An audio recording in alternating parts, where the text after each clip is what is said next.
मे 5 तारिख सोमवार दिन मर्चिकोट छक निकट में पुरी डांस एकाडेमी रौप्य जयंती अवसर में पारंपरिक देवदासी महारी नृत्य 2025 महासमारोह में पालित हो जाइछि। उक्त उत्सव में प्राय 60 रु अधिक नृत्यशिल्पी माने सिंहद्वार सम्मुख में श्रीजीव को चंदन शोभायात्रा पटुआर में पारंपरिक देवदासी महारी नृत्य परिवेशन करथिले। संध्या 6:30 समय अतिथि मानक द्वारा प्रदीप प्रज्वलन पूर्वक सांस्कृतिक कार्यक्रम शुभारंभ होइतिला। मुख्य अतिथि रूपे पुरी श्रीमंदिर छत्तीसा निजोग महानायक श्री जनार्दन पाटजोशी, सम्मानित अतिथि रूपे पुरी एसपी विनीत अग्रवाल, श्रीमंदिर प्रशासक श्री हेमंत कुमार पाढ़ी, श्रीमंदिर सह प्रशासक श्रीमती श्वेतपद्मा सतपथी, वरिष्ठ दैतापति श्री रामचंद्र दास महापात्र, वरिष्ठ सिंहारी सेवायत श्री मधुसूदन सिंहारी, समाजसेवी डॉक्टर हरिवल्लभ महापात्र और गुरु स्टेट मुख्य श्री नारायण गुरु प्रमुख मंचासीन थिले। संध्या 7 ठारू सांस्कृतिक कार्यक्रम आरंभ होइतिला। पुरी डांस एकाडेमी कलाकार मानक द्वारा जगन्नाथाष्टकम, राधाराणी संगे नाचंती मुरली पानी, देखगो गीत गोविंद, सारी बिहारी बिहार आदि नृत्य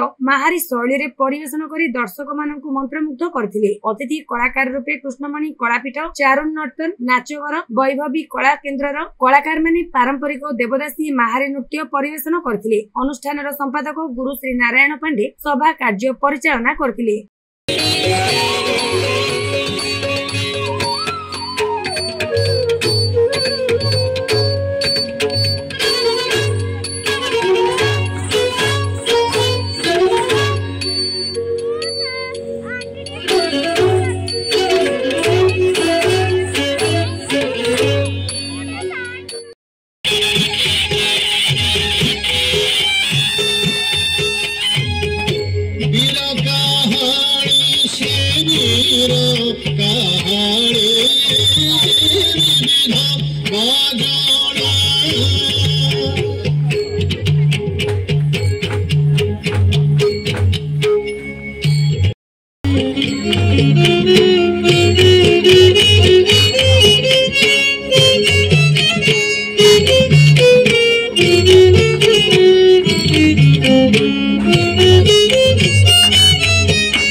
सखी देखो आगो सखी देखो राधा माधव चाली देखो।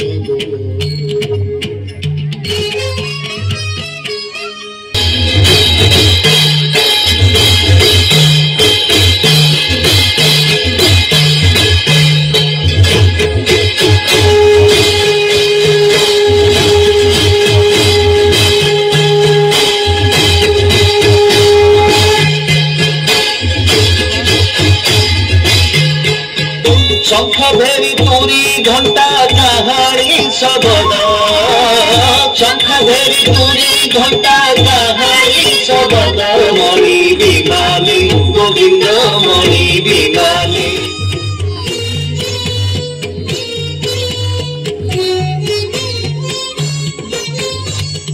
नरेंद्र स्वर करेण मन,